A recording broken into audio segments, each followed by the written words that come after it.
j'ai 4 chats. Et je mentirais si je disais que c'est tout repos. Alors certains pensent que c'est trop, d'autres parfait, d'autres penseront encore que ce n'est pas assez. Enfin bref, je veux juste vous expliquer ma vie avec elle. Alors, tout a commencé avec Mimi, une chatte de 13 ans qui était à la mère de ma petite amie et qu'elle a bien voulu nous donner un mois après avoir emménagé ensemble. Tout se passait à merveille. Mais 6 mois après, mon envie grandissant toujours d'avoir un deuxième chat, vraiment à moi et une amie ayant une portée de 1 mois, vous imaginez bien qu'on s'est pas fait prier pour aller les voir. Donc on va voir cette fameuse portée et je flash sur un chaton tout noir, affective, avec le regard joueur. C'était la seule qui nous fuyait pas en fait. Donc je la regarde, elle me regarde, je la regarde, elle me regarde, je pleure, je me retourne vers ma copine et là je lui dis...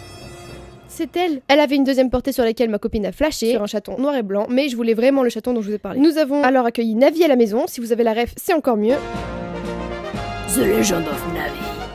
Un mois après, en se réveillant le matin, ma copine me dit bébé, j'ai trop envie d'avoir un autre chat. Et là, je lui réponds mais c'est mon rêve aussi. Donc là, j'appelle mon ami au chat. Je lui demande s'il lui reste toujours des chatons. Et là, Miskina, elle me dit mais bien sûr, venez en récupérer. Et quand on y est allé, on a vu qu'elle avait encore le chaton noir et blanc sur lequel ma copine avait flashé il y a 1 mois. Donc après avoir couru dans les buissons pendant 2 heures avant d'attraper le chat en question, on l'a ramené à la maison. Et c'est ainsi que Tsuna a fait son entrée dans la famille. Et après quelques jours de conflit, avec Navi, elles sont devenues inséparables. On comptait s'arrêter là quand Rijou a fait son entrée dans le restaurant où je travaille un soir et les jours suivants. Elle venait toujours vers moi, elle venait quand je l'appelais, elle demandait beaucoup de caresses et j'ai loupé mes pauses repas pour aller lui donner à manger. Bref, une semaine après l'avoir rencontrée et après avoir fait craquer ma chérie, une visite chez le vétérinaire, un test négatif sur le sida pour chat et une nouvelle venue à la maison. Pareil pour elle, quelques jours de conflit et maintenant tout va pour le mieux. Sauf que avec tous ces prénoms à la maison, bah on s'en sort plus et ça donne ça. Coucou Rijou, Tsuna, non putain, Elisa, merde, Mimi, putain mais comment tu t'appelles? Navi, mon bébé revient. Et déjà qu'avec Navi j'avais commencé à acheter beaucoup de choses comme un grand arbre à chat, des nouveaux jouets, des friandises, etc. Bah avec 4 chats à la maison, on a forcément envie de leur faire 4 fois plus plaisir. Alors on a acheté une fontaine à eau à 80 balles avec laquelle j'ai l'impression de vivre à Villaverde, les filtres qui vont avec, encore plus de jouets, plus de croquettes plus chères, les colliers, des laisses, des harnais et j'en passe. Je suis tellement folle d'elle que j'ai un carnet intime où je décris les choses importantes qu'il se passe pour chacun des chats ainsi que leurs relations avec des photos. Ma belle-sœur m'a carrément dit qu'on aurait dit son ancienne vieille voisine avec ses 36 chats. De toute façon, je risque pas d'arriver à 36 parce qu'un jour ou l'autre, je vais en mettre une ou deux dans le four et les grailler tellement elles sont belles et craquantes. Hop là, dans le four, une Navi à la sauce piquante, ça fait plaisir. En plus, là on arrive dans la période des premières chaleurs de Navi et Tsuna, alors à la maison on entend ça. Miaou,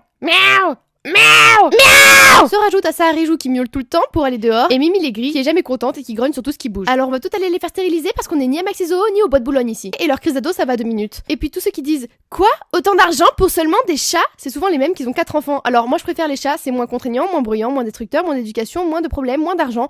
Donc on a tous nos passions. Moi les enfants ça me dégoûte mais je ferme bien ma bouche. Enfin bref, que ce soit les enfants ou les chats, réfléchissez bien avant d'en avoir s'il vous plaît. Bien sûr c'est mignon mais c'est aussi du temps, de l'entretien, des frais, des bêtises à nettoyer, beaucoup d'amour à donner. Alors si vous souhaitez adopter, posez-vous les questions avant et soyez sûr de pouvoir assumer pendant une vingtaine d'années. Et oui, ce ne sont pas des objets mais bien des êtres vivants. En tout cas, à la maison, on est 6 femelles complètement heureuses chez nous et croyez-nous, je n'attends qu'une chose toute la journée en travail, c'est de rentrer chez moi pour les voir. Enfin bref, maintenant, vous savez pourquoi